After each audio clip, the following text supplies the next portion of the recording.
நல்ல தகப்பனே, எங்கள் சர்வ வல்லமை உள்ள ஆண்டவரே, இந்த அருமையான வேலைக்காக உமக்கு ஸ்தோத்திரம். உம்முடைய கிருபை, இரக்கம், தயவு எங்களோடு கூட இருந்ததுக்காக உமக்கு நன்றி ஆண்டவரே. ஒவ்வொரு நாளும் உம்முடைய கிருபை எங்களை தாங்கி கொண்டிருப்பதுக்காக ஸ்தோத்திரம் ஆண்டவரே. நீர் எங்களை காத்து கொண்டு வந்தீர் ஆண்டவரே. செட்டைகளின் மறைவில் வைத்து கொண்டுகிறீர் ஆண்டவரே. ஆண்டவரே, உமக்கு கொடுப்பதற்கும் அதிகாரம் உண்டு, எடுப்பதற்கும் அதிகாரம் உண்டு ஆண்டவரே. நீர் எங்களுக்கு கொடுத்த எல்லா காரியங்களுக்காக உமக்கு ஸ்தோத்திரம். எடுத்த காரியங்களுக்காகவும் உமக்கு நன்றி ஆண்டவரே. தேவனாகிய கர்த்தர் நடத்தி கொண்டு வந்த பாதைகள் ஒவ்வொன்றிலும் நாங்கள் நன்மையான ஈவுகளை மட்டும் பார்த்திருக்கிறோம் ஆண்டவரே. ஆண்டவரே, உங்களுடைய கரம் இனிமேலும் எங்களை நடத்த வேண்டுமாய் நாங்கள் செபிக்கிறோம். மகிமை உள்ள கரத்தில் எங்களை தாழ்த்துகிறோம். வழி நடத்தும், ஆசீர்வதியும். நீர் மாத்திரம் மகிமைப்படும். எங்கள் ஆண்டவர் இயேசுவின் நாமத்தில் பிதாவே. அல்லேலூயா. 1 சாமுவேலின் புஸ்தகம் 20ஆம் அதிகாரம் 13வது வசனம். கர்த்தர் என் தகப்பனோடு இருந்தது போல் உம்மோடும் இருப்பாராக. இது யோனத்தான் தாவீதை பார்த்து சொல்லுகிறதான ஒரு வார்த்தை. பார்க்கிறதற்கு இந்த வார்த்தை சாதாரணமாக இருந்தாலும் யோனத்தான் சொல்லும் பொழுது அதில் ஒரு மிக முக்கியமான ஒரு tense, past tense, present tense சொல்கிற மாதிரி ஒரு டென்ஸ் இருக்குது. என்ன இருக்குது அப்படின்னு பார்த்தீங்கன்னா, கர்த்தர் என் தகப்பனோடு கூட இருந்தது போல். இன்னும் சவுல் ராஜாவாக தான் இருக்கிறார். இன்னும் ராஜ்யபாரம் முடிவுக்கு வரவில்லை. சவுல் ராஜாவாக தான் இருக்கிறார். ஆனால் யோனத்தான் சொல்லும்போது சொல்கிற வார்த்தை என்னென்னா, கர்த்தர் என் தகப்பனோடு கூட இருக்கிறது போல் அல்ல, இருந்தது போல். அப்படின்னா என்ன அர்த்தம்னா, கர்த்தர் சவுலோடு கூட இருந்தார், இப்பொழுது இல்லைன்னு அர்த்தம். கர்த்தர் சவுலோடு கூட இருந்த ஒரு காரியத்தை நீங்கள் பார்ப்பீர்கள் என்று சொன்னால், கர்த்தர் தான் சவுலை அபிஷேகம் பண்ணுகிறார். சவுலுக்கு ராஜாவாக, சவுலுக்கு ஒத்த ஒரு மனுஷன் அன்னைக்கு சமஸ்த இஸ்ரவேலிலுமே கிடையாது. ஆண்டவர் 2 முறை சொல்கிறாரு, சவுலை போல உயரமானவன் ஒருவனும் அங்கே இல்லை. ஜெய்ஜாண்டிக்காக ஒருத்தனை கொண்டாந்து நிறுத்துகிறார் ஆண்டவர். அந்த மாதிரி ஒரு ராஜாவை நம்ம பார்க்க முடியாது. அப்படி ஒரு ஆள். ஆனால் அவனோடு கூட இருந்த தேவன், இருக்கிற தேவன் அல்ல, இருந்த தேவன் அவனை விட்டு விலகி போனார். அப்படியானால் கர்த்தர் ராஜ்யபாரத்தை கொடுக்கறதுக்கும் சரி, அபிஷேகம் பண்ணுகிறதுக்கும் சரி, நம்மளோடு கூட இருக்கிறதும் சரி. ஆனால் அவரை நம்மோடு கூட தக்க வைத்துக் கொள்வது தான் ரொம்ப முக்கியம். நம்ம விட்டு போயிட்டாருன்னா அது இன்னும் ரொம்ப கொடுமையான ஒரு விஷயம் என்னென்னா, அந்த ஆல்டர்னேட்டை உடனே மாறிடுச்சு. அந்த இடத்துல ஆல்டர்னேட்டை ஒன்று ஆண்டவர் பக்கத்துலேயே வச்சுருக்கிறார். உம்மோடு இருப்பாராக. அப்படின்னா சவுலுக்கு ஆல்டர்னேட்டை இம்மிடியேட்டாக கர்த்தர் என்ன செஞ்சிட்டாரு, அங்கே மாற்றிட்டார். அப்படின்னா இந்த சவுல் தனக்கு கொடுக்கப்பட்டவைகளாய் மிக மேன்மையான காரியத்தை இழந்து போனான். யோசித்து பாருங்கள், இஸ்ரவேலுக்கு ஃபஸ்ட்டு கிங், முதலாவது ராஜா என்கிறதான ஒரு மேன்மை கர்த்தர் தேடி பிடிச்சி கொடுக்குறார். ஒரு ராஜாவை அவனுக்கு இஸ்ரவேலுக்கு கொடுக்குறார். அவன் கேட்டாங்கன்னு சொல்லி அவனை கொடுக்கும்போது தி பெஸ்ட்டாக தான் கொடுக்குறாரு. அவங்ககிட்ட நல்ல குணங்கள் நிறைய இருந்துச்சு. அவன் தன் தகப்பனுடைய கழுதையை தேடி போனான்னு இருக்குது. அன்றைக்கி கழுதைங்கிறது ரொம்ப இம்பார்ட்டண்ட். அன்றைக்கி உள்ளதுலே அவங்களுக்கு சொத்து, அவங்களுடைய காரியத்தை எதை வச்சு அளந்து பார்ப்பாங்கன்னா, இந்த எவ்வளோ கழுதை இருக்குதுன்றதான் ரொம்ப முக்கியம். அந்த மாதிரி அந்த ஒரு கழுதையை தேடும்போது கர்த்தர் நினைக்கிறார், ஒரு கழுதையை இப்படி தேடுகிறான் என்று சொன்னால் என் ஜனங்களை அவன் எப்படி தேடுவான், எப்படி பார்த்துக்கொள்வான். சவுலும் அப்படிப்பட்டவன் தான். இஸ்ரவேலுக்கு ஒன்று வரும்பொழுது ஒரு பெலிஸ்தர்கள் வருகிறான் என்று கேள்விப்பட்ட உடனே கோபம் வருகிறது. அவன் என்ன செய்கிறான், நாகாஸ் அப்படிங்கிறவங்க வராங்க. வந்த உடனே அவனுக்கு ஒரு கோபம் வருகிறது. அவன் சொல்கிறான், நான் இந்த நாகாஸுக்கு எதிராக நான் சென்று அவர்களை கொன்று இந்த காரியத்தை இன்னைக்கு ஆண்டவர் எனக்கு வாய்க்க பண்ணுவார் என்று சொல்லி அவன் செய்கிறான். அற்புதமாய் ஒரு வைராக்கியம் வருகிறது. கர்த்தருடைய ஆவி அவன் மேல் வந்ததுனால அப்படின்னு வசனம் சொல்லுது. 1 சாமுவேல் புத்தகம் 11ஆம் அதிகாரம் 6வது வசனம். சவுல் இந்த செய்தியை கேட்டவுடனே தேவனுடைய ஆவி அவன் மேல் இறங்கினதினால் அவன் மிகவும் கோபம் உண்டவனாகி. நல்லா பாருங்க, வசனம் சொல்லுது, அவனுக்கு ஒரு வைராக்கியம் வருது, ஒரு கோபம். என் ஜனங்களாகிய இஸ்ரவேலுக்கு விரோதமாக இப்படி வந்து அவன் பேசிட்டானே அப்படின்னு சொல்லி அவன் பார்த்தீங்கன்னா ஒரு இராணுவத்தையே உருவாக்குறான். அவன் தான் ஃபஸ்ட்டு இராணுவத்தை உருவாக்குறவன். இன்னும் சொல்ல போனால் அவன் காலத்தில் தான் லா எழுதப்படுது, எல்லாமே செய்கிறாங்க. ரொம்ப அற்புதமான ஒரு ராஜா தான் அவன். ஆனால் அவன் மேல் இருந்த அபிஷேகமானது ஒரு சில காரணங்களால் அவனை விட்டு போச்சு. இன்னும் கொஞ்சம் டீப்பாக வாசித்த போது ஒரு காரியத்தை அங்கே பார்க்க முடிஞ்சுச்சு. 1 சாமுவேல் புத்தகம் 10ஆம் அதிகாரம் 11வது வசனம். அதற்கு முன்னே அவனை அறிந்தவர்கள் எல்லாரும் அவன் தீர்க்க தரிசிகளோடு இருந்து தீர்க்க தரிசனம் சொல்லுகிறதை கண்டபோது, கீசின் குமாரனுக்கு வந்தது என்ன, சவுலும் தீர்க்க தரிசிகளில் ஒருவனோ என்று அந்த ஜனங்கள் ஒருவரோடொருவர் சொல்லிக் கொண்டார்கள். இவன் மேலே ஒரு தீர்க்க தரிசனத்தின் அபிஷேகம் வந்துருச்சு. இது பார்க்கறதுக்கு சாதாரணமாக இருக்கும். நல்லா கவனிச்சு பாருங்க. இவனை ராஜாவாக அபிஷேகம் பண்ணுறாரு. இவனுக்குள்ளே என்ன ஆவி வருது? தீர்க்க தரிசனத்தின் ஆவியும் வருது. தீர்க்க தரிசனத்தின் ஆவி யாருக்கு வரணும்? நியாயமா ஆசாரியனுக்கு வரணும், சாமுவேலுக்கு வரணும். சாமுவேல் தீர்க்கதரிசி, நம்ம எல்லாருக்கும் தெரியும். இப்போ சவுலும் என்னவாய் மாறுகிறான்? தீர்க்கதரிசிகள் ஒருவராக எண்ணப்பட்டான். தாவீதை விரட்டிட்டு போகும்போது கூட இந்த இடத்துக்கு வரும்போது அவன் மேல் என்ன ஆவி வருகிறது? தீர்க்க தரிசனத்தின் ஆவி வருகிறது. அப்படின்னா சவுலுக்கு கர்த்தர் கொடுத்திருந்த மேன்மை என்ன அப்படின்னு பார்த்தீங்கன்னா, அவன் வெறும் ராஜாவாக அழைக்கப்படவில்லை, ராஜாவாகவும் ஆசாரியனாகவும் அழைக்கப்பட்டதுக்கான ஒரு அடையாளம் அவனுக்குள்ளே காணப்பட்டது. மேன்மை, அவ்வளவு மேன்மை. மெல்கிசேதேக்கின் முறைமையினுடைய மிக முக்கியமான ஒரு காரியம் அவங்ககிட்ட கொடுக்கப்படுது. ஆனால் எல்லாவற்றையும் அவன் இழந்து போனான். அத்தனையும் இழந்து போனான். அதான் வசனம் சொல்லுது, என் தகப்பனோடு கூட இருந்தது போல். அப்போ நம்ம பல நேரங்களில் கர்த்தர் எனக்கு ஒரு ஊழியத்தை கொடுத்துட்டாரு, இல்லை கர்த்தர் எனக்கு ஒரு ஆசீர்வாதத்தை கொடுத்துட்டாரு, கர்த்தர் எனக்கு ஒரு மேன்மையை கொடுத்துட்டாரு அப்படின்னு சொல்லிட்டு அந்த மேன்மையோ ஆசீர்வாதமோ அந்த காரியத்தை வைத்துக்கொண்டு அசட்டையாக இருப்போமானால், அல்லது அதற்குரிய தகுதியோடு கூட நடந்து கொள்ள வேண்டும். கர்த்தர் ஒரு இடத்துல ஒரு காரியத்தை உங்கள் கையில் கொடுக்குறாருன்னா அந்த பொறுப்புக்கு நீங்கள் தகுதி உள்ளவர்களாக இருக்கணும். ஆண்டவர் என்னை வச்சுட்டாருன்றதுக்காக நீங்கள் அசட்டையாக இருந்தீங்கன்னா அது ஒரு நாள் உங்களை விட்டு போகும். எதுக்கு ஆண்டவர் உங்களை அங்கே வைக்கிறாரு, என்ன நோக்கத்துக்கு அந்த இடத்துக்கு கொண்டு வந்து வைக்கிறாருங்கிறத நீங்கள் பார்க்கணும். பல நேரங்களில் நம்ம அந்த மிஸ்டேக் தான் செய்கிறோம். ஒரு இடத்துக்கு வந்த உடனே நமக்கு என்ன தோணும் தெரியுமா? அப்பாடா நம்ம வந்துட்டோம் அப்படின்னு தோணும். ஆண்டவர் சொல்கிறாரு, நீ வந்துட்டோன்றது ஃபினிஷிங் இல்லை, உன்னை கொண்டு வந்திருக்கிற, இனிமேட்டு தான் கொண்டு வந்ததுக்கான வேலை ஸ்டார்ட் ஆகும். நீ அந்த ஸ்டார்டிங்கில் நடந்த காரியத்துக்கே சாட்டிஸ்ஃபைட் ஆகிட்டீன்னா அடுத்து செய்ய போகிற காரியத்துக்கு என்ன செய்ய முடியாது? ஆயத்தமாக முடியாது. இப்போ சவுல் ராஜாவான உடனே நான் இஸ்ரவேலுக்கு ராஜாவாகி விட்டேன் அப்படி இல்லை, இப்போ தான் ராஜா ஊழியம் தொடங்குது. இதுக்கப்புறம் தான் நம்ம இஸ்ரவேலை காப்பாற்றணும், இஸ்ரவேலுக்கு தேவையான காரியங்களை செய்யணும், எல்லா காரியங்களும். இது எப்போ இந்த அசட்டை வருகிறதோ அப்பொழுது அது உங்களை விட்டு எடுக்கப்பட்டு போகும். உங்களோடு கூட இருந்த கர்த்தராக மாறிடுவார். பல நேரங்களில் அதுதான் நடக்குது. ஒரு இடத்துல ஆண்டவர் உங்களை வச்சுட்டு இன்னொரு இடத்துக்கு உங்களை மாற்றுற வரைக்கும் அந்த இடத்தில் உங்களை கொண்டு செய்ய வேண்டிய காரியத்தை கர்த்தர் செய்து முடிக்கணும். அது வரைக்கும் you want to be there. அப்போ அந்த பொறுப்பை நீங்கள் பத்திரமாய் பார்த்துக்கணும். அந்த இடத்துல பாதியிலேயே உங்கள் வேலை போயிடக்கூடாது, அல்லது பாதியிலேயே உங்களுடைய வேலையை ஆண்டவரை உங்களை தள்ளி விட்டுறக்கூடாது. சில நேரங்களில் நீங்கள் பல நேரத்தில் பாருங்கள், ஒருத்தரை கூப்பிட்டு செய்ய சொல்லுவாங்க, அவன் ஒரு 2 நிமிஷம் தான் வேலை செய்வான். அதுக்குள்ளே இருக்கிற சூப்பர்வைசர் சொல்லுவார், நீ போடா நீ அப்படின்றவார், போயிட்டு அவனை அனுப்பு அப்படிம்பார். என்ன காரணம் அப்படின்னா, கொடுக்கப்பட்ட வேலையில் அவன் அசதியாகவோ அல்லது அவர் எதிர்பார்த்ததை செய்யாவிட்டாலோ கர்த்தர் அந்த இடத்திலிருந்து அவனை ரிமூவ் பண்ணி விடுகிறார். நாமளே அதை தான் செய்கிறோம். பல நேரங்களில் நம்ம அதை தான் செய்கிறோம். நம்ம எக்ஸ்பெக்ட் பண்ணக்கூடியது என்ன? எதுக்கு கொண்டு என்னை வச்சோம், அதை நான் உன்னை கொண்டு செய்ய விரும்புகிறேன். பல நேரங்களில் கர்த்தர் போய் விடுகிறார். அதுக்கு ஆல்டர்னேட் ஆளை செலக்ட் பண்ணிடுறாரு. அந்த ஆல்டர்னேட் ஆள் செலக்ட் பண்ண பிறகும் நீங்கள் ராஜாவாக இருப்பீங்க. அதான் பிரச்சனை. சவுலுக்கு கர்த்தர் ஆல்டர்னேட் ஆளை என்ன பண்ணிட்டாரு? செலக்ட் பண்ணிட்டாரு. செலக்ட் பண்ண பிறகும் சவுல் என்னவா தான் இருக்கிறான்? ராஜாவாக இருக்கிறான். வாசிங்கள் 1 சாமுவேலின் புஸ்தகம் 13ஆம் அதிகாரம் 14வது வசனத்தை வாசிங்க. இப்போதோ உம்முடைய ராஜ்ய பாரம் நிலை நிற்காது.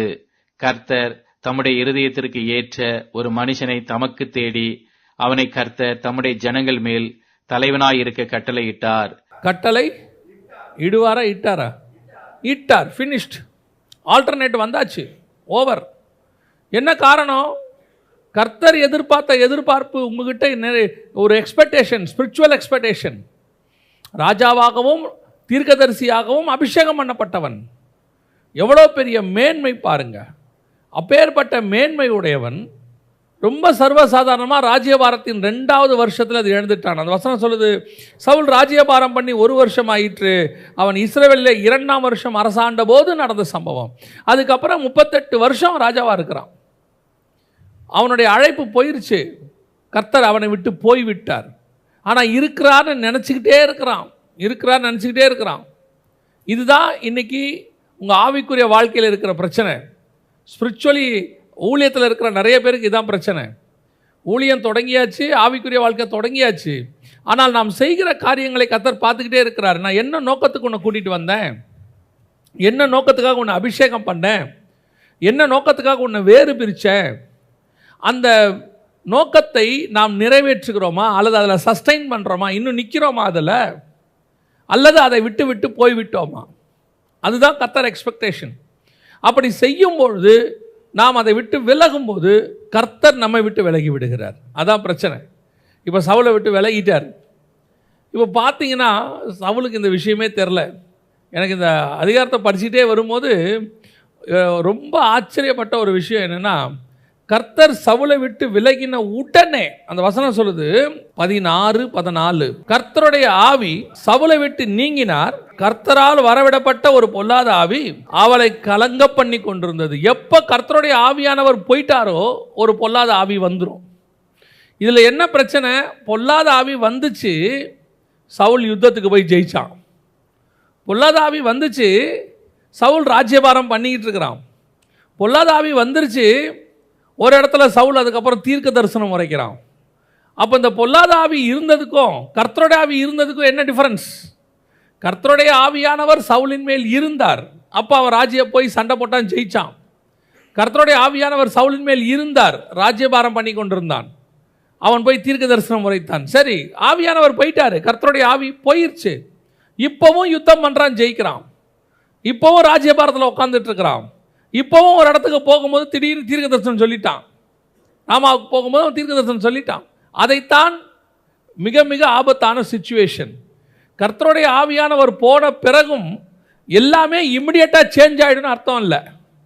அப்படி ஒரு சேஞ்ச் வருதுன்னா உங்களுக்கு தெரிகிற அளவுக்கு உங்கள் ஸ்பிரிச்சுவல் லைஃப் இருந்தால் நல்லது.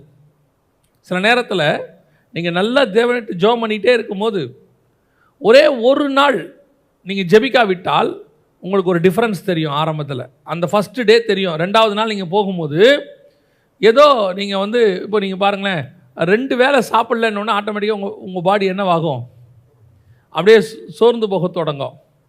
அப்படியே 3வது வேலை சொல்லும்போது நல்லா என்னவாகும்? சோர்ந்து போக தொடங்கிடும். இப்போ நீங்கள் டெய்லி காலையில் சாப்பிடாமையே பழக்கம் ஆகிட்டீங்கன்னு வச்சுங்க, உங்கள் உடம்பு என்ன ஆகாது? சோர்வாகாது. நீங்கள் என்ன சொல்லுவீங்கன்னா, காலையில் சாப்பிடாமல் இருக்கிறது எனக்கு பழக்கம்தான். அந்த முதல் நாள் ஒரு பசி வரும், முதல் நாள் ஒரு சிம்டம் கிடைக்கும். அதே மாதிரி ஸ்பிரிச்சுவலியும் கிடைக்கும். உங்கள் ஸ்பிரிட்டில் நீங்கள் ஜெபிக்காவிட்டால், வேத வாசிக்காவிட்டால், அது கர்த்தருடைய ப்ரெசன்ஸ் உங்களை விட்டு கொஞ்சம் விலகும் போது நீங்கள் கண்டிப்பாக ஒன்று ஃபீல் பண்ணுவீங்க, ஐயோ இது ஏதோ ஒன்று நம்மளை விட்டு விலகுதேன்னு. அதை நீங்கள் கேஷுவலாக எடுக்க தொடங்கிட்டீங்கன்னா அதுக்கப்புறம் அது உங்களுக்கு பழக்கமாக மாறும். அது எவ்வளோ இருக்குன்னா ஒரு மைன்யூட் அளவு தான் இருக்கும், ஒரு சின்ன அளவு தான் இருக்கும். ஆனால் அதை உணரக்கூடிய அளவில் நீங்கள் இருக்கணும் ஸ்பிரிட்டில். அது ஒரு சிலர் அதை பழக்கமாயிரும். அவன் ஆவிலையும் நிறைவான், இங்கே அசுத்தமான காரியத்தையும் செய்வான், ஆவிலையும் நிறைவான், கோபத்துலேயும் நிறைவான், ஆவிலையும் நிறைவான், சண்டையும் போடுவான். இப்போ இவனுக்கு ஆவியில் நிறையும் போது நாம் சண்டை போட்டமேங்கிற உணர்வு வந்துச்சுன்னா, நான் கோவப்பட்டனே, ஐயோ நான் இந்த மாதிரி செஞ்சுட்டேனேன்னு உணர்வு வந்துருச்சுன்னா கர்த்தருடைய ஆவி உணர்த்துறாருன்னு அர்த்தம். இவனுக்கு இங்கேயும் பண்ணுறது சரியாக இருக்கும், இங்கே பண்ணுறதும் சரியாக இருக்கும். தப்பு பண்ணுறதும் அவனுக்கு தப்பு பண்ணும்போது எப்படி இருக்கும்? சரியாக இருக்கும். நான் நியாயமாக தான் பண்ணுறேன், நான் பண்ணுறதுல ஒன்றும் தப்பு இல்லை அப்படின்னு தோணிடுச்சுன்னா இங்கே ஏதோ மிஸ்டேக். நல்லா கவனிச்சுக்கொள்ளுங்க, என் சுயநீதி வேறு, பைபிள் நீதி வேறு. பைபிள் நீதி தான் கரெக்ட், சுயநீதி டிஃபரன்ஸ் ஆகிட்டே இருக்கும், ஆளுக்கு ஏற்ற மாதிரி, இடத்துக்கு ஏற்ற மாதிரி, சுச்சுவேஷனுக்கு ஏற்ற மாதிரி. இன்றைக்கி இங்கே இதுதான் பிரச்சனையே. சுயநீதியும் இருக்குது, தேவநீதியும் இருக்குது. இவங்க தேவ சமூகத்துக்கு போகும்போது தேவநீதிக்கு வந்துடுறாங்க, தேவ சமூகத்தை விட்டு வெளியே வரும்போது சுயநீதிக்கு வந்துடுறாங்க. அந்த சுயநீதிக்குள்ளே இருந்து பார்க்கும்போது அவங்க பண்ணுறதெல்லாம் எப்படி இருக்கும்? சவுலுக்கு அதான் இப்போ பிரச்சனை. அவனுக்கு சுயநீதியில் இருக்கிறான், அவன் பண்ணுறது அவனுக்கு என்னவன்னு தெரில. எப்போ தேவ ஆவி வருதோ அப்போ அவனுக்கு தப்புன்னு தெரியுது. அவனே தாவீதுகிட்ட போய் என்ன செய்கிறான்? மன்னிப்பு கேட்குறான், திருப்பி அவனை துரத்துறான். இதுதான் கர்த்தருடைய ஆவி இருந்ததுக்கும் போனதுக்கும் வித்தியாசம். உம்மோடு இருந்தது போல ஆவியானவர் இருந்தார், அவன் மேலே போயாச்சு. சவுலுக்கு என்ன வந்துருச்சு? பொல்லாத ஆவி வந்துருச்சு. இன்றைக்கி நாம் கர்த்தர் நம்மோடு கூட இருக்கிறாரா? கொடுக்கப்பட்டதான அந்த மேன்மையோ அழைப்போ ஊழியமோ நான் கர்த்தருக்குள் இருந்து செய்கிறேன்னா, கர்த்தர் என் கூட இருந்து நான் செய்கிறேனாங்கிறதா முக்கியம். ஊழியத்தை தொடர்ந்து செஞ்சுக்கிட்டே இருக்கிறேன். இன்னும் கூட நான் சொல்லுவேன், நீங்கள் ஊழியத்தை தேவ ஆவியானவர் போன பிறகு எல்லாமே உங்களை விட்டு போயிடும் நீங்கள் என்ன செய்ய முடியாது, நினைக்க முடியாது. முன்னாடி இருந்ததை விட ஊழியம் இன்னும் கொஞ்சம் டெவலப் கூட ஆகும். சில நேரத்தில் நீங்கள் என்ன தெரியுமா நினச்சிப்பீங்க, ஆண்டவர் இல்லாட்டி இது எப்படி நடக்கும்? நடக்குது இல்லை, நம்ம கேட்டதெல்லாம் நடக்குது, நான் நினச்சது நடக்குது, அப்போ ஆண்டவர் இல்லாட்டி இதெல்லாம் எப்படி நடக்கும் அப்படின்னு சொல்லி நடக்கிற காரியத்தை வச்சுக்கிட்டு நம்ம என்ன செஞ்சுருவோம்? நம்மக்கிட்ட இருக்கிற தப்பை பற்றி கவலையே படமாட்டோம். என்னுடைய பாட்டை 50 லட்சம் பேர் பார்க்குறான், 20 லட்சம் பேர் பார்க்குறான், 10 லட்சம் பேர் பார்க்குறான். ஆனால் அந்த பார்க்குறவனுடைய க்ரௌடை வச்சுக்கிட்டு நான் கரெக்டாக இருக்கிறேன்னு அர்த்தமே இல்லை. 5.5 லட்சம் புருஷருக்கு மேலே வந்தாங்க, எத்தனையோ பெண்கள் வந்தாங்க, எல்லாரும் வந்தாங்க. மோசே கண்மலையை அடிச்சிட்டாரு, ஊழியம் சக்ஸஸ். அத்தனை பேர் தண்ணி குடிச்சாச்சு, ஆடு மாடு வரைக்கும் தண்ணி குடிச்சிருச்சு. கர்த்தர் அது வரைக்கும் எப்படி இருந்தார்? பொறுமையாக இருக்கிறார். தண்ணி வர வரைக்கும், குடிச்சு முடிக்கிற வரைக்கும் எல்லாம் பொறுமையாக இருக்கிறார். எல்லாம் முடித்து ஊழியம் ஃபினிஷ் ஆகிட்டு மோசே போய் உட்கார்றாரு. ஆண்டவர் சொல்கிறாரு, நீ கானானுக்கு போக மாட்டேன், நீ ஜனங்களுக்கு முன்பாக என்னை பரிசுத்த குலைச்சலாக்கிறீர்கள். இதுதான் இன்றைக்கி நடந்துட்டுருக்குது. சவுலுக்கும் அதுதான் பிரச்சனை. நடக்கிற ஊழியம், நடக்கிற காரியம், நான் நினைக்கிறதெல்லாம் நடக்குது, எல்லாம் பக்காவாக இருக்குன்றதுனால நான் கரெக்டாக இருக்கிறேன்னு அர்த்தம் இல்லை. நான் என்னோடு கூட கர்த்தர் இருக்கிறாரா என்பதை சுய பரிசோதனை பண்ணி கொண்டே இருக்கணும். இல்லைன்னா எனக்கு ஒரு ஆல்டர்னேட் என் பக்கத்திலே இருக்குதுன்னு அர்த்தம். கர்த்தர் இப்போது ஆல்டர்னேட்டை பக்கத்தில் வச்சுக்கிட்டு தான் பேசுவார் எப்போவுமே. பல நேரங்களிலே அழைப்பு எங்கே மாறுதுன்றதுக்காக சொல்கிறேன். உங்களுக்கு வச்சுருக்கிற ஆசீர்வாதம் எப்படி பக்கத்தில் போகுது? உங்களுக்கு தான் ஆண்டவர் வச்சுருக்கிறார், அது யாருக்கும் வைக்கலை. முயற்சி பண்ணி பார்க்குறாரு, சாமுவேலை விட்டு சொல்லி பார்க்குறாரு, யோனத்தானை விட்டு சொல்லி பார்க்குறாரு. சாமுவேலை வச்சு சொன்னபோது இவன் என்ன சொல்லிட்டான்? சாமுவேலே ஏமாத்துற மாதிரி பேசிட்டான். ஓ, என்னை மன்னிச்சிருங்க, எல்லாம் ஓகே. நிறைய பேர் ஊழியக்காரனை வச்சு ஆண்டவர் உணர்த்துவார். உணர்த்தும் போது அவங்களுக்கு என்ன செய்யாது? ஊழியக்காரனை ஏற்று பேசுகிறதுக்கு தைரியம் வராது. உடனே என்ன பண்ணிடுவாங்க தெரியுமா? ஓகே பாஸ்டர், நீங்கள் சொல்கிறது தான் பாஸ்டர், நீங்கள் சொல்கிறபடி செஞ்சுருவோம் பாஸ்டர், எல்லாம் ஓகே ஓகே ஓகே. மாறமாட்டான், மாற்றம் வரவே வராது. அவன் வெளியே பாஸ்டருக்காக மாறுவான், எல்லா ஜனங்களுக்காக மாறுவாங்க. அப்புறம் ஆண்டவர் பார்ப்பார், இது ஊழியக்காரங்கிட்ட வேஷம் போட ஆரம்பிச்சிட்டாங்க. ஸோ இப்போ ஊழியக்காரன் சொல்லி என்ன செய்ய மாட்டாங்க? கேட்க மாட்டாங்க. அடுத்து யார் அனுப்புகிறாரு? யோனத்தான் அனுப்புகிறாரு. அவங்க கேட்குறான், தாவீது என்னப்பா தப்பு பண்ணான், ஏன் அவனை இப்படி செய்கிறீங்க? உட்காந்து கேட்கும் போது இப்போ தாவீதுக்கிட்ட தான், அந்த யோனத்தானுக்கிட்ட அவனுடைய உண்மையான முகம் என்னவாகுது? வெளிப்படுது. ஆர்கியூ பண்ணுறான். உனக்கு என்ன தெரியும் தாவீதை பற்றி? நீ நாளைக்கு உனக்கே அகைன்ஸ்டாக வந்து தாவீது நிற்பான், உனக்கு தெரியுமா? அவன் ராஜ்யபாரம் நிற்காது, அப்படி இப்படின்னு வெறி கொண்டு ஆகிறான். இப்போ பார்த்தார் ஆண்டவர், ஸ்பிரிச்சுவலாகவும் சொல்லியாச்சு, ஃபிசிக்கலாகவும் சொல்லியாச்சு, ரெண்டுத்துக்கும் என்ன செய்யலை? கேட்கலை. ஆனால் இப்போவும் யார் தான் ராஜா? சவுல் தான் ராஜா. ஆண்டவர் உடனே ராஜ்யபாரத்தை என்ன செய்யலை? எடுக்கலை. God giving the chance. ஆண்டவர் உடனே உன் அழைப்பையோ, ஆண்டவர் உன் கொடுத்த ஆசீர்வாதத்தையோ உடனே எடுக்க விரும்பவில்லை. கர்த்தர் காத்து கொண்டிருக்கிறார். நீ திருந்துவியா, மாறுவியா? எத்தனையோ விதத்தில் சொல்லி பார்க்குறாரு. ஸ்பிரிச்சுவலாகவும் சொல்கிறாரு, வேர்ல்ட்லியாகவும் சொல்கிறாரு. ஸ்பிரிச்சுவலாக சொன்னாலும் மண்டையில் ஏற மாட்டேங்குது, வேர்ல்ட்லியாக சொன்னாலும் ஏற மாட்டேங்குது. கடைசியாக ஆண்டவர் எப்பவுமே அப்படி தான், ஸ்பிரிச்சுவலாகவும் பேசுவார், மறைமுகமாக யூதாசுக்கிட்ட பேசுகிறார். உங்களில் ஒருவன் என்னை காட்டி கொடுப்பான். ஒரு இடத்துல நேரடியாக சொல்கிறாரு, முத்தத்தினாலா என்னை காட்டி கொடுக்குறேன். அவங்ககிட்டே சொல்கிறார், நீ செய்வதை துரிதமாய். மறைமுகமும் சொல்லியாச்சு, நேரடியாகவும் சொல்லியாச்சு. ஆனால் கேட்குற மனப்பக்குவம் இல்லை. இன்றைக்கி ஒரு பெரிய கூட்டம் அப்படி உட்காந்துருக்குது. இப்போது உங்களோடு இருந்த கர்த்தர் உங்கள் கூடவே இருக்கணும்னு நீங்கள் நினைக்கிச்சிங்கன்னா நீங்கள் மாற வேண்டியது அவசியம். நான் எப்பவும் சொல்லுவேன், எனக்கு ஆண்டவர் சொல்லி கொடுத்ததை நான் சொல்லுவேன், இந்த சுயநீதியில் நம்ம எப்போவுமே நம்ம பண்ணுறது எல்லாமே கரெக்டாக தான் இருக்கும். நாம் அந்த இடத்துல பண்ணுறது கரெக்டாக தான் இருக்கும். அவங்க பண்ணதுக்கு தான் நம்ம ரியாக்ட் பண்ணியிருப்போம். கர்த்தர் என்ன சொல்லுவார்னா, அவன் பண்ணதுக்கு நீ என்ன பண்ணாத, ரியாக்ட் பண்ணாத. ஏன்னா அவன் எதுக்கு பண்ணுறான்னு தெரியுமா? நீ ரியாக்ட் பண்ணுறதுக்காக தான் அவன் பண்ணுறானே. நீ ரியாக்ட் பண்ணுறதுக்கு தான் அவன் பண்ணுறான். நீங்கள் அப்படி பண்ணும்போது, ரியாக்ட் பண்ணும்போது கர்த்தருடைய அபிஷேகத்துக்கு விரோதமாய் போவீர்கள். அது மாம்சத்துக்கு சரியாக இருக்கும், ஆவிக்கு என்னவா இருக்காது? சரியாக இருக்காது.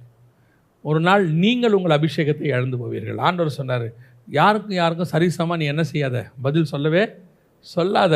அவன் நீ பதில் சொல்கிறதுக்காக தான் சொல்கிறாங்க, பதில் சொல்லவே சொல்லாத, அமைதியாக இரு. உன் அபிஷேகம் ஒரு நாள் உன்னை காப்பாற்றும். உனக்கு விரோதமாய் பேசுகிறவர்களை நாவை கர்த்தர் குற்றப்படுத்துவார். உனக்கு விரோதமாய் உருவாக்குறவர்களுக்கு விரோதமாய் கர்த்தர் வருவார். அதெல்லாம் நடக்கும். அது வரைக்கும் நீ வெயிட் பண்ணு. இப்போ சவுலுடைய சிச்சுவேஷன் என்னவாயிருச்சு? அவன் ரியாக்ட் பண்ண ஆரம்பித்தான். அவன் அபிஷேகம் போய்விட்டது. அவனோடு இருந்த கர்த்தர் யாருக்கிட்ட போயிட்டார்? தாவீதுகிட்ட போயிட்டார். அப்படியே மாறிடுச்சு, நிமிஷத்தில் மாறிடுச்சு. சவுல் வந்து அங்கே யோனத்தான்கிட்ட சண்டை போடுறான். ஏந்திரிச்சு வந்து யோனத்தான் சொல்கிறான், எங்கள் அப்பா கூட இருந்தது போல் உங்க கூட இருப்பார். எங்கள் அப்பா கூட இருக்கிறது போல் அல்ல, இருந்தது போல். பாஸ்டன்ஸுக்கு போயிட்டான் சவுல். நம்ம எப்போவுமே நம்மக்கிட்ட கொடுத்துருக்கிற கர்த்தர் கொடுத்த வேலை, கர்த்தர் கொடுத்த அபிஷேகம், கர்த்தர் கொடுத்த ஊழியம், அதை தக்க வைக்கணும். அதை நம்ம விட்டு போகாதபடி என்ன செய்யணும்? பாதுகாத்து கொள்ளணும். நம்மக்கிட்டன்னு நமக்கு ஆண்டவர் கொடுத்தது மேன்மை. அது சின்னதோ பெருசோ, சின்ன வேலையோ பெரிய வேலையோ, சின்ன ஊழியமோ பெரிய ஊழியமோ, நமக்கு தான் அது பாகுபாடு இருக்குது. கர்த்தர்கிட்ட நமக்கு என்னவே இல்லை, பாகுபாடே கிடையாது. அதான் எப்போவும் நான் உணர்றது என்னென்னா, ஒரு காருக்கு எவ்வளவு முக்கியம் ஸ்டேரிங்கு, சீட்டு, இன்ஜின் எவ்வளோ முக்கியமோ அவ்வளவு முக்கியம் வீலில் மாட்டிருக்கிற போல்ட்டு. போல்ட்டு சின்னது தான், காருக்கு அவ்வளோ பெரிய ப்ராடக்ட்லாம் இருக்கு. அதனால் 4 போல்ட்டை போடாமல் விட்டு பாருங்கள், என்ன ஆகும்? கார் கவுந்துடும். அதே மாதிரி தான் நாம் சின்ன ஊழியம் சின்னதுன்னு நினைக்கிறோம், அது ரொம்ப இம்பார்ட்டண்ட்டாக கர்த்தர் வச்சுருப்பார், ரொம்ப இம்பார்ட்டண்ட்டாக வச்சுருப்பார். அதையும் தக்க வைக்க வேண்டியது நம்முடைய பொறுப்பு. இல்லைனா நம்மக்கிட்ட இருந்த கர்த்தர் நம்ம கூட இருக்கிறவங்ககிட்ட இருக்கிறது நீங்கள் பார்ப்பீர்கள். கொடுமையானது என்ன தெரியுமா? உங்களை கொண்டு கர்த்தர் செய்ய நினைத்த காரியத்தை இன்னொருத்தனை கொண்டு கர்த்தர் செய்வார், அதை நீங்கள் பார்ப்பீர்கள். அது ரொம்ப கஷ்டமாக இருக்கும். இது எனக்கு வச்சது, ஆனால் இப்போ யார் செய்கிறா? அவன் செஞ்சிட்ருக்கிறான். இது ரொம்ப கஷ்டமான ஒரு காரியம். அதை பார்க்கும்போது ரொம்ப பெயின்ஃபுல்லாக இருக்கும். இது என்னுடையது, ஆண்டவர் எனக்கு சொன்னது அப்படி நம்ம கண்ணுக்கு முன்னாடி நடக்கும். அது இன்னொருத்தனை வச்சு கர்த்தர் செஞ்சுக்கிட்டு இருப்பார். அப்போ ஆவியானவர் உணர்த்துவார், இது உனக்கு வச்ச ஆசீர்வாதம் தான், நீ இழந்ததுனால அவன் செஞ்சிட்ருக்கிறான். நாம் முதலாவது ஒன்று புரிந்து கொள்ள வேண்டும், நமக்கு கொடுக்கப்பட்டதை நாம் தக்க வைத்து கொள்ள வேண்டும். இல்லாவிட்டால் அதை ஏற்றுக்கொள்கிறவன் அல்லது அதுக்கு மாற்று நமக்கு பக்கத்திலேயே இருக்கு. இது நம்ம கூட இருக்கிறவங்களுக்கு நடக்கிற ஒரு காரியம். இதிலேயே இன்னொன்று இருக்குது, அவனோடு இருந்தது போல உன்னோடு இருப்பாராக. இன்னொன்று இருக்குது, வாசிங்க. யோசுவாவின் புஸ்தகம் 3ஆம் அதிகாரம் 7வது வசனம் வாசி. கர்த்தர் யோசுவாவை நோக்கி, நான் மோசையோடு கூட இருந்தது போல உன்னோடு இருப்பாராக. இதுவும் என்ன அர்த்தம் தான்? சவுலோடு இருந்தது போல உம்மோடு இருப்பாராக. இது மோசையோடு இருந்தது போல உன்னோடு இருப்பாராக. இது பிளஸ்ஸிங், இது பிளஸ்ஸிங். முதல்ல வந்தது கர்ஸ், சாபம். சவுலுக்கிட்ட இருந்த ஆசீர்வாதம் யாருக்கு வந்துருச்சு? தாவீதுக்கு வந்துருச்சு. ஆனால் சவுலுக்கு அது என்னவா மாறிடுச்சு? சாபமாய் மாறிடுச்சு. அவன் இழந்துட்டான்னு இருக்கு. ஆனால் இங்கே இது இல்லை. இது 2வது மிக முக்கியமானது. வசனம் சொல்லுது, மோசையோடு கூட இருந்தது போல உன்னோடும் இருப்பாராக. அது இது எதுக்கான அர்த்தம் அப்படின்னு கேட்டிங்கன்னா, ஆசீர்வாதம். ஒரு மிகப்பெரிய ஊழியத்தை கர்த்தர் இன்னொருத்தன் கையில் கொடுக்குறாரு. அது முடிஞ்ச பிறகு அதோடைய செகண்ட் பார்ட், அந்த ஊழியத்தினுடைய 2வது பகுதி.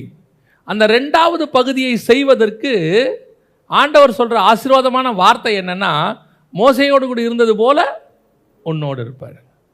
இதை பெற்றுக்கொள்ள அவசியம். இதை பெற்றுக்கொள்ளணும். மோசே இதை கொடுக்கணும், சவுல் அதை கொடுக்க கூடாது. மோசே இதை கொடுக்கணும், யோசுவா அதை பெற்றுக்கொள்ள வேண்டும். ஒவ்வொன்றுத்துக்கும் நல்லா தெரிஞ்சுக்கொள்ளுங்க, சவுலுக்கு தப்பு பண்ணால் ஆல்டர்னேட் எங்கே இருக்காங்க? பக்கத்தில் இருக்காங்க. இது ஃபஸ்ட்டு ரூல். 2வது ரூல் இருக்குது, உங்களுடையதனுடைய 2வது பார்ட் ஒன்று இருக்குது.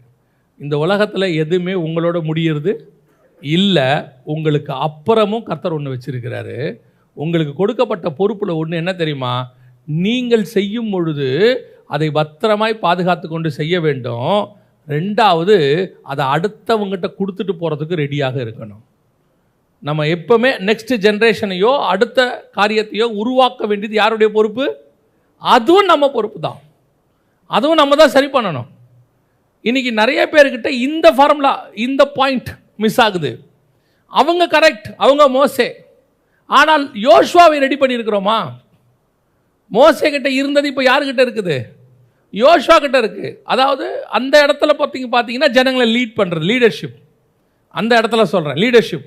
அப்போ அவங்ககிட்ட இருந்த லீடர்ஷிப் யாருக்கிட்ட இருக்குது? இப்போ யோசுவா கிட்ட இருக்குது. அப்படி யோசுவா கிட்ட இருக்கும் பொழுது அந்த லீடர்ஷிப்பை மோசே என்ன பண்ணியிருக்கணும்? கரெக்டாக யார்கிட்ட டிரான்ஸ்ஃபர் பண்ணணும்? யோசுவா கிட்ட டிரான்ஸ்ஃபர் பண்ணிட்டு போகணும். அதைத்தான் கர்த்தர் விரும்புகிறார். இன்னைக்கு நாம் செகண்ட் ஜென்ரேஷனை உருவாக்குறோமா? ஒன்று, நம்மக்கிட்ட இருக்கிறத இழந்துடுறோம், இதுவும் மிஸ்டேக். ரெண்டாவது, என்னதை இழக்காம இன்னொருத்தங்கிட்ட கொடுத்துட்டு போனோம், இதுவும் ரெண்டாவது நான் செய்ய வேண்டியது. இன்றைக்கி நம்ம செஞ்சிட்டு இருக்கிறோமா? நான் எங்கிட்ட இருக்கிறத இழக்காமல் பார்த்துக்கிட்டு இருக்கிறேன்னா ஃபஸ்ட்டு அதை பாருங்கள். இழக்காமல் இருக்குதா? எங்கிட்ட உள்ளது என் கையில் தான் இருக்குதா? ஆண்டவர் ஆரம்பத்தில் ஒன்று சொல்கிறாரு, அதை கேட்டுட்டு அதில் வரும்போது தொடர்ந்து அந்த காரியத்தை செய்யும் போது தான் அது தொடர்ந்து எங்கே இருக்கும்? நம்ம கையிலேயே இருக்கும். இல்லைன்னா அது என்ன வாயிடும்? அப்படியே யார்ட்டையாவது கொடுத்துருவார். பேசி பேசி பார்த்துக்கிட்டே இருப்பார் ஆண்டவர். இதே இப்படி பண்ணு இப்படி பண்ணுன்னு. ஒரு ஒரு ஒரு சாராருக்கு வந்து என்னன்னு கேட்டிங்கன்னா, அவன் ஒரு டிசைனில் இருப்பான், நான் இப்படித்தான். அந்த டிசைனை அவனை மாற்ற முடியாது. கர்த்தர் மாற்ற விரும்புவார். சிலர் மாற்ற விரும்புவார், அவன் மாற மாட்டான். கடைசியில் கர்த்தர் என்ன பண்ணுவார் தெரியுமா? அதை எடுத்து இன்னொருத்தங்க கையில் கொடுத்துருவார்.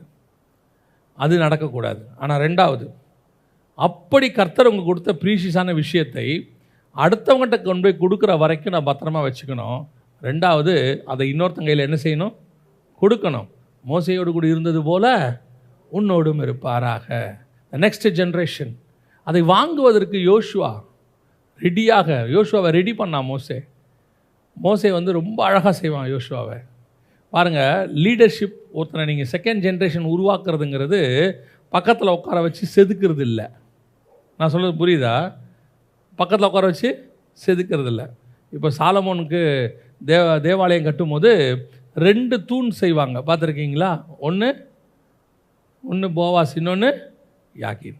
ஆனால் 2 தூணை பற்றி சொல்லும்போது வசனம் என்ன சொல்லும் தெரியுமா? ஒரு தூண் செய்கிறத பற்றி மட்டும்தான் வசனம் சொல்லும்.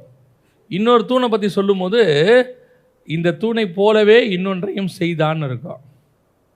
2வது தூண் செய்கிறத பற்றி இருக்காது. அவருடைய அர்த்தம் என்னென்னா, இந்த தூணை நீங்கள் செஞ்சிட்டே வாங்க, இதே மாடலில் இது இருக்கும். உங்களுடைய அடுத்த ஜென்ரேஷனை எப்படி உருவாக்கணும் தெரியுமா? உட்காந்து உருவாக்கக்கூடாது. உட்காந்து என்ன செய்யக்கூடாது? உருவாக்கக்கூடாது. நீங்கள் உருவாகிறத பார்த்தே அது உருவாகும். நீங்கள் உருவாகிறத பார்த்தே இது என்ன செய்யும்? உருவாகும். இதுதான் உங்ககிட்ட இருக்கிறது அங்கே ட்ரான்ஸ்ஃபர் ஆகிறது. நான் சொல்கிறது புரியுதா? சில வீட்டில் பார்த்தீங்கன்னா உட்காந்து அட்வைஸ் பண்ணிட்டே இருப்பாங்க, இப்படி பண்ணு அப்படி பண்ணு. இவங்க சொல்ல சொல்ல அது மாறா போயிட்டுருக்கும். அவங்க சொல்லுவாங்க, எவ்வளோ சொல்கிற நீ மாற மாட்டேற, எவ்வளோ சொல்கிற, மாறாது. நீங்கள் இயேசு கூடயே 3 வருஷம் ட்ராவல் பண்ணி பாருங்கள். ஒரு நாள் பேதுரு இயேசு மாதிரியே பேசிகிட்டு இருப்பான். நீயும் அந்த கலிலேயன் கூட இருந்தவன் தானே, உன் பேச்சு காட்டுகிறதே. ஏன் இவன் வந்து தனியாக இயேசு என்ன சொல்லி கொடுக்கல? பேதுரு இப்படி மாடுலேஷன் பண்ணு, இப்படி பேசு, இப்படி ஏற்றி இறக்கமாக பாரு, நான் எப்படி பிரசங்கம் பண்ணுறேன் பாரு, இதே மாதிரி பண்ணு, அதெல்லாம் அவர் சொல்லவே இல்லை. இவர் பேசிக்கிட்டே இருக்கிறார், அவன் பார்த்துக்கிட்டே இருக்கான். ஒரு நாள் வந்தது, இவர் பேசுகிறத பார்த்து அவனும் அதே மாதிரி பேசிக்கிட்டே இருக்கான். அவன் வேணுன்ட்டு மாற்றலை, தானாக மாறுது. இதுதான் அடுத்த ஜென்ரேஷனை உருவாக்குறது. அப்போ அடுத்த ஜென்ரேஷனை நான் உருவாக்குறவனாக இருந்தால், நான் எப்படி உருவாகிறனோ அப்படித்தான் அவன் உருவாக்குவான். இன்றைக்கி வீட்டில் பசங்களை கண்டிக்கிறோம், பசங்களை திருத்தணும்னு நினைக்கிறோம், கரெக்ட், அதில் மாற்றுக்கிறதே இல்லை. ஃபோன் பார்க்காத அப்படிம்பாங்க. எப்போ சொல்லுவாங்கன்னா, ஃபோனை பார்த்துக்கிட்டே சொல்லுவாங்க. இவங்க ஃபோனை பார்த்துக்கிட்டே பையனை சொல்லுவாங்க, ஃபோனை பார்க்காத. அவன் சொல்லுவான், என்ன இரு ஒரு 5 நிமிஷம் இரு பார்த்துட்டு வரேன்.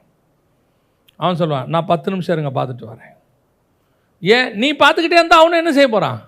பார்த்துக்கிட்டு தான் இருப்பான். நம்ம என்ன பண்ணுறோமோ அதை அவன் செய்ய போகிறான். நான் பார்க்க பார்க்க பார்க்க நான் என்ன பண்ணுறனோ, நான் ஸ்பிரிச்சுவலாக இருக்கிறத பார்க்க பார்க்க கூட இருக்கணும்னு என்னவா மாறுவான்? ஸ்பிரிச்சுவலாக மாறுவான். ஒரு ஊழியக்காரர் காலில் ஒரு இடத்துக்கு ஊழியத்துக்கு போனாங்க.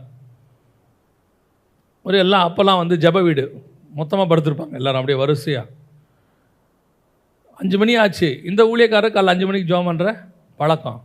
இவர் ஏஞ்சார், ரெஃப்ரெஷ் ஆகிட்டு வந்து முழங்கால் போட்டார். போட்டு 2 கையை உயர்த்தி சோதரம் சோதரம் சோதரம் சோதரம்னாரு. பக்கத்தில் படுத்திருந்தோம் அப்படியே பார்த்தான். இப்போ இவர் பரிசுத்தவான் ஆயிடுவார், நம்ம தூங்கினா என்னவாயிரும்? பாவியை நினச்சிருவாங்கன்ட்டு அவன் கூட ஏஞ்சி சோதரம் சோதரம் சோதரம்னா ஒரு 15 நிமிஷத்தில் அத்தனை பேரும் சோதரம் சோதரம் சோதரம்னு சொல்லிட்டு இருக்கிறான். இவன் எல்லாம் சோத்திரம் பண்ணுறதுக்கு ஏந்திரிக்கல, ஒருத்தன் சோத்திரம் பண்ணுறதை பார்த்து ஏந்திரிச்சவன். இதே மாதிரி டெய்லி பண்ணி பாருங்க, அதுக்கப்புறம் அவனும் ஸ்தோத்திரம் பண்ண தானாகவே ஆரம்பிச்சிருவான். உங்களை பார்க்கும்போது அவனுக்கு ஒரு இன்ஸ்பிரேஷன் வரணும், நான் இப்படி இருக்கணும், நான் இந்த மாதிரி பண்ணணும், நான் இந்த மாதிரி வரணும். அது ஸ்பிரிச்சுவலி சொல்கிறேன். ஃபிசிக்கலி இவரை மாதிரி முடி வெட்டணும், இவரை மாதிரி பேண்ட்டு போடணும், இவரை மாதிரி ஸ்டைலாக பேசணுன்னா அது உலகத்தான். நம்மளை என்ன பார்க்குறாரு, நான் மோசேயோடு இருந்தது போல் உன்னோடு கூட இருக்கணும்னா நீ மோசேயை போல் இருக்கணும். இங்கே அங்கே வரணும். மோசே அளவுக்கு உன்னால் முடியாது, மலைக்கு மேலே வர முடியல, ஆனால் மலைக்கு கீழேயாவது நில்லு, மலைக்கு கீழேயாவது வந்துரு. மோசே மலைக்கு மேலே கையை உயர்த்துவான், நீ கீழே சண்டை போடு. மோசே மலைக்கு மேலே மேகத்துக்கிட்ட வந்துடுவான், நீ அந்த மலைக்கு அடிவாரத்துக்கு வந்துரு. மோசே ஆசாரிப்பு கூடாரத்துக்கு உள்ளே வந்துடுவான், நீ ஆசாரிப்பு கூடாரம் வாசலுக்கு வந்துரு. அப்படி வந்தாலே போதும், நான் மோசையோடு கூட இருந்தது போல உன்னோடு கூட இருப்பேன். இன்னைக்கு இதை தான் கர்த்தர் நம்மகிட்ட எக்ஸ்பெக்ட் பண்ணுறார்.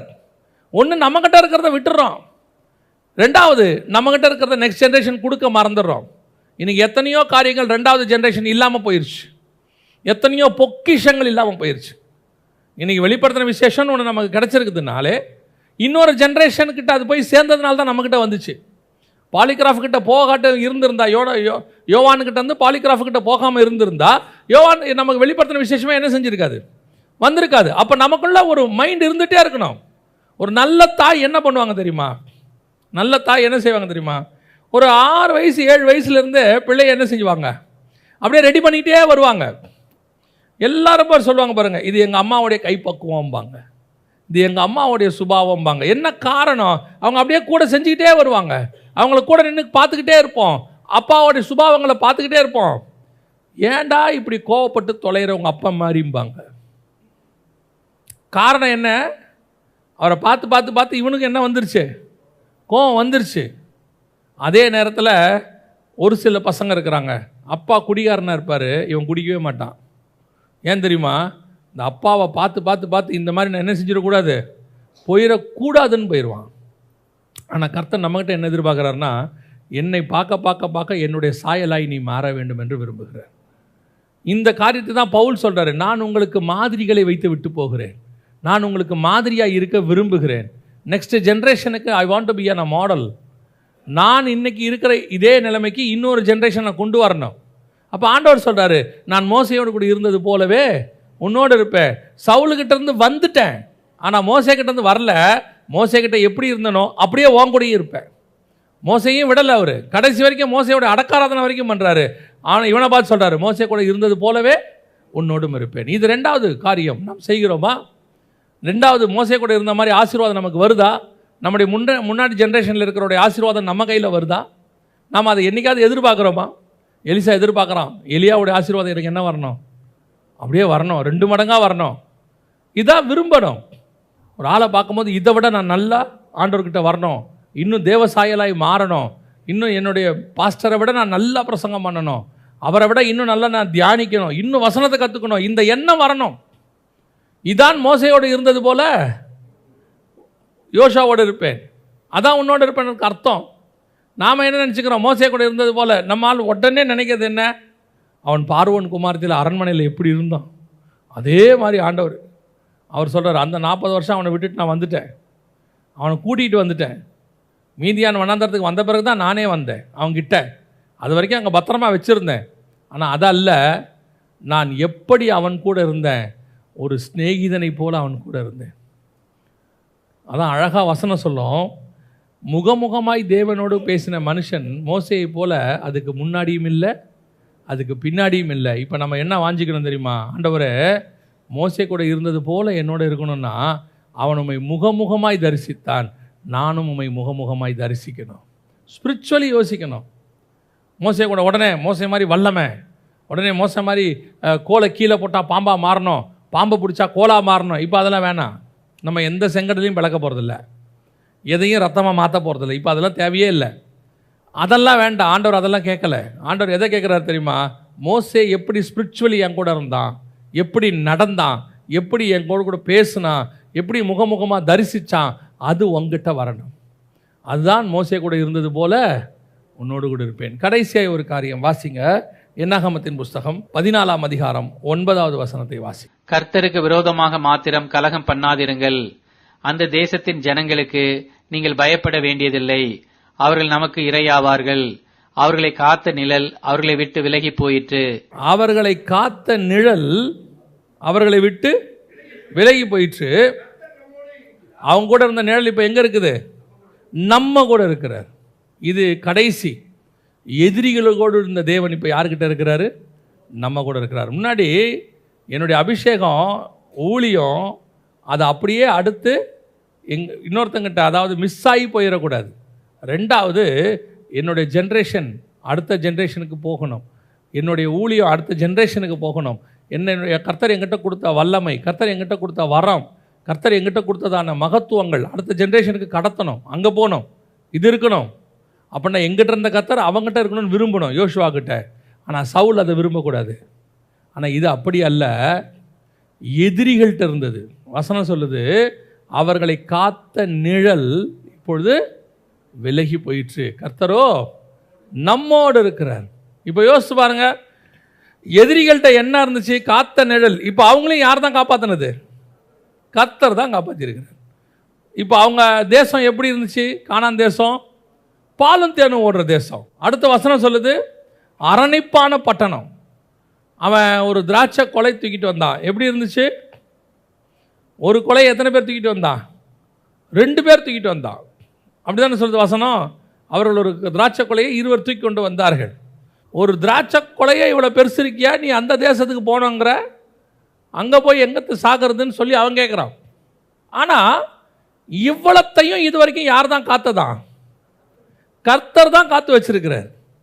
உங்களுக்காகவும் எங்களுக்காகவும் ஆண்டவர் என்ன பண்ணுறாரு? அநேக காரியங்களை எதிரிகள் கையிலே கர்த்தர் கொடுத்து பத்திரமாய் வைத்திருக்கிறார். எல்லாமே நம்ம கைக்கு வரத்துக்கு முன்னாடி ஒரு காலத்தில் யாருக்கிட்ட தான் இருக்குது? எதிரிகள்கிட்ட. நல்லா கவனிங்க, உங்களையும் என்னையுமே ரட்சிக்கிற வரைக்கும் கர்த்தர் எதிரிகள்கிட்ட தான் கொடுத்து வச்சுருந்தார். நம்ம அங்கே தான் இருந்தோம். அங்கே இருந்து தான் கர்த்தர் நம்மளை என்ன பண்ணார்? வேறு விரிச்சு கொண்டாந்தார். பல நேரத்தில் ரட்சிக்கப்பட்டு வந்த உடனே நம்ம பரிசுத்தவான் ஆகிடுறோம். அப்படி தானே? ஆமாவா இல்லையா? சரி, நாம் ரட்சிக்கப்பட்டு வந்த வீட்டில் இருக்கிறவங்க இப்போ என்னவா மாறிடுறாங்க? நமக்கு புறஜாதியார். அவன் சொல்லும் போது என்ன சொல்லுவான்? புறஜாதியார். அவர்கள் தேவனை அறியாதவர்கள், அவர்கள் பாவிகள். இவர் இவ்வளோ நேரம் எங்கே இருந்தார்? அந்த வீட்டில் தானே வளர்ந்தார், அந்த வீட்டில் தானே காப்பாற்றப்பட்டார். அந்த பாவிகள் புறஜாதியார்னு சொல்கிறவங்க தானே இவரை வளர்த்தாங்க. இத்தனை வளர்த்தாங்கன்னா கர்த்தர் அவங்கள கொடுத்தாரு, அதில் எந்த மாற்று கருத்தும் இல்லை. கர்த்தர் தானே கொடுத்தாரு. அப்போ இவ்வளோ நாள் இவங்களை பாதுகாத்தது யார்? அவங்க தான். நீங்கள் எந்த புறஜாதியார்னு சொல்கிறோமோ, எந்த பாவின்னு சொல்கிறோமோ, அவங்கக்கிட்ட தான் கர்த்தர் நம்மளை என்ன பண்ணியிருக்கிறாரு? கொடுத்து வச்சிருக்கிறாரு. நம் நிமித்தம் அவர்களை ஒரு நிழல் காப்பாற்றி கொண்டு இருந்தது. நாம தான் அந்த திராட்சை கொலை, நாம தான் அந்த பாலந்தேனும் ஓடுற தேசம். நம்மை காப்பாற்றுவதற்கு கர்த்தர் என்ன பண்ணி வச்சிருக்கிறாரு? அங்கே கொடுத்து வச்சிருக்கிறாரு. அவங்கள அப்படியே பத்திரமா வச்சிருக்கிறான். கானானியர் அழகாக வச்சிருக்கிறான், சேஃபாக வச்சிருக்கான் தேசத்தை. யோசித்து பாருங்க. இன்னைக்கு இஸ்ரவேலர்களை பற்றி நம்ம பேசுகிறோம். என்ன பேசுகிறோம்? பயங்கரமான அறிவாளிகள், அவங்க அப்படி பண்ணுறாங்க, இப்படி பண்ணுறாங்க, அயன்டோம் வச்சுருக்கிறாங்க, அவங்களுடைய டெக்னாலஜி அப்படி இருக்குது, எல்லாம் சொல்கிறோம்ல. ஆனால் இஸ்ரவேலர் போகும்போதே அவங்ககிட்ட எப்படி இருக்குது தேசம்? கானான் தேசம் எப்படி இருக்குது? செழிப்பாக இருக்குது, சூப்பராக வச்சுருக்கான். அரணிப்பான பட்டணம், பயங்கர ஸ்ட்ராங்காக சேஃபாக கட்டி வச்சுருக்கான். அப்படின்னா கானானியன் எப்படிப்பட்டவனாக இருப்பான்? ஆனால் வசனம் சொல்லுது, இவனுங்க போய் சேர்ற வரைக்கும் அவர்களை ஒரு நிழல் என்ன பண்ணியிருக்கு? காத்து கொண்டு இருந்தது. அப்போ நமக்கு கொடுப்பதுக்காக கர்த்தர் என்ன பண்ணி வச்சிருக்கிறாரு? அதை காப்பாற்றி வச்சிருக்கிறாரு. அதை காப்பாற்றி வச்சதுக்கு ஒரு ஆளை கர்த்தர் ஃபிக்ஸ் பண்ணி வச்சிருக்கிறாரு. இப்போ ஆண்டவர் சொல்கிறாரு, அங்கே இருந்த தேவன் இப்போ எங்கே இருக்க போகிறாரு? நம்மோடு இருக்க போகிறார். இதுதான் கடைசியாக நமக்கு வரக்கூடிய ஆசீர்வாதம். ஆண்டவர் அநேக பொக்கிஷங்களை எங்கே வச்சுருப்பார் தெரியுமா? அந்தகாரத்தில் வச்சுருப்பார். அப்படி தானே வசனம் சொல்லுது. ஏசாயா 45:2-3 என்ன சொல்லுது?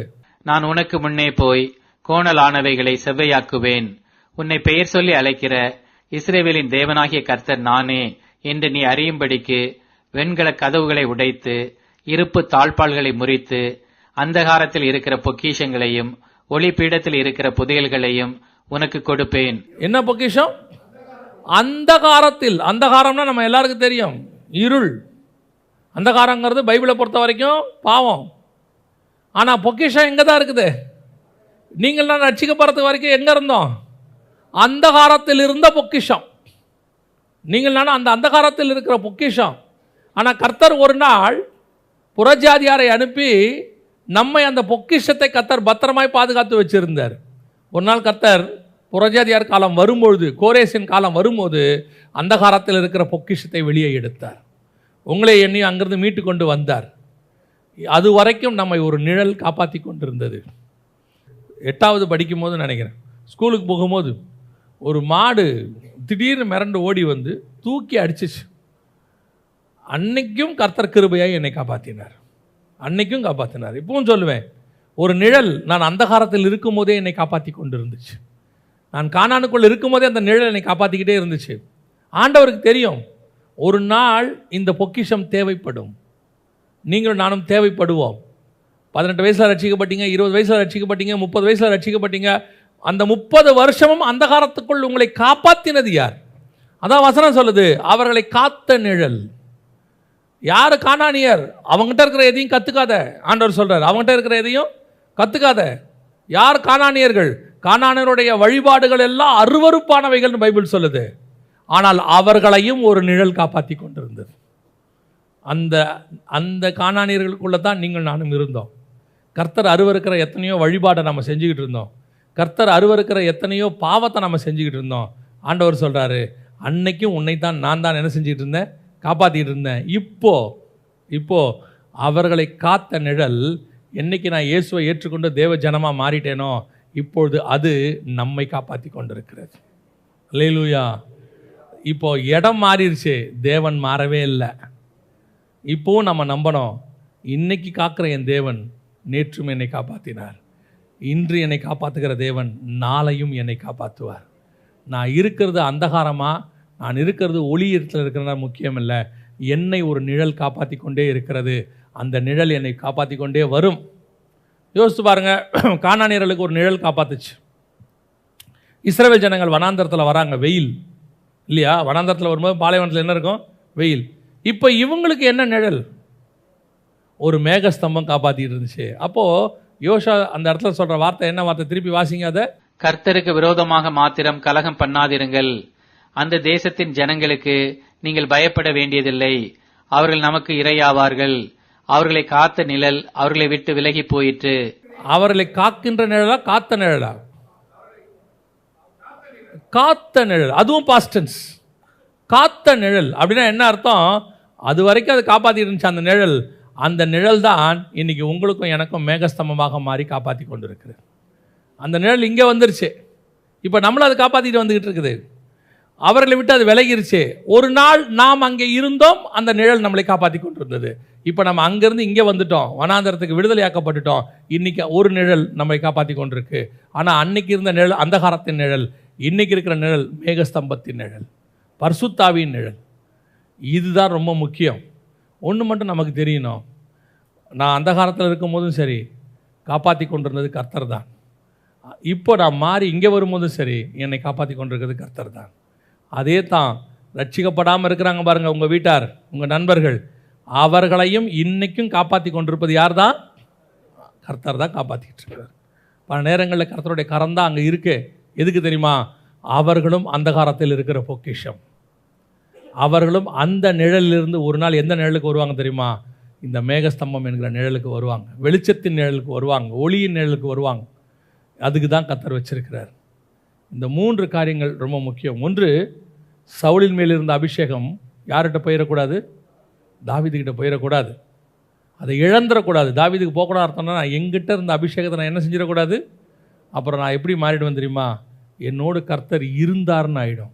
அந்த வார்த்தை வரவே கூடாது. கர்த்தர் இருக்கிறார், என்னோடு இருப்பாராக.